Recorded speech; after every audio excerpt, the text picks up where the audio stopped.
Donc ici, ce que vous cherchez, c'est le jus qui est le plus sucré entre le jus A et le jus B. Donc c'est difficile à comparer parce que non seulement les quantités de sucre ne sont pas les mêmes, mais les quantités d'eau non plus ne sont pas les mêmes. Aussi, les quantités d'eau et de sucre ne sont pas exprimées sous la même unité. Donc, pour comparer ça, on va utiliser ce que vous avez appris sur les taux. Donc, la première chose que je vais aller faire, c'est que je vais aller exprimer sous la forme d'un taux le jus A et exprimer sous la forme d'un taux la recette pour le jus B.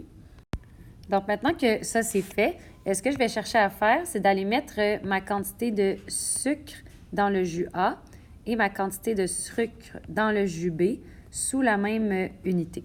Donc, en ce moment, j'ai quelque chose qui est en grammes et quelque chose qui est en kilogrammes. On pourrait être tenté de mettre les deux en kilogrammes, mais ça va nous donner 17,4 kg pour le jus A. Puis avoir un nombre à virgule, c'est moins facile à travailler avec, donc c'est pas ça que je vais choisir. Par contre, si on les met en hectogrammes, on va avoir à ce moment-là deux quantités qui n'auront pas de nombre à virgule puis qui vont être relativement petites. Pour la quantité d'eau, on va faire exactement le même principe.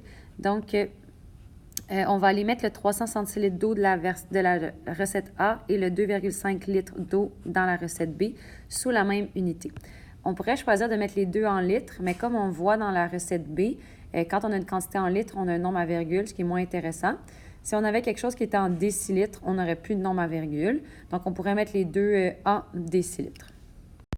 Donc, maintenant, c'est fait. J'ai changé mes deux quantités de sucre en hectogrammes, mes deux quantités d'eau en décilitres.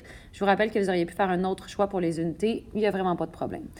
Par contre, c'est encore difficile de faire un choix. On cherche le jus le plus sucré. On pourrait penser que c'est celui-là qui est le plus sucré parce qu'il y a la plus grande quantité de sucre, mais il y a plus d'eau aussi à l'intérieur, donc peut-être que c'est plus dilué. Sinon, si on cherche le plus sucré, on pourrait penser que c'est lui qui est le plus sucré parce qu'il y a moins d'eau. Donc, vu qu'il y a moins d'eau, peut-être que c'est plus concentré, mais en même temps, il y a aussi moins de sucre que dans l'autre. Donc, c'est difficile à savoir. Donc, pour être capable de comparer, il faudrait qu'on ait soit la même quantité de sucre ou soit la même quantité d'eau. Donc, soit on va trouver un numérateur qui est commun ou soit un dénominateur qui est commun. Je vais vous montrer les deux méthodes. Je vais commencer par trouver un dénominateur commun dans la quantité d'eau, donc entre le 30 décilitres et le 25 décilitres. Donc, comme vous voyez ici, ce que j'ai trouvé comme dénominateur commun, c'est 150. Donc, je suis allée mettre les deux recettes sous 150 décilitres d'eau.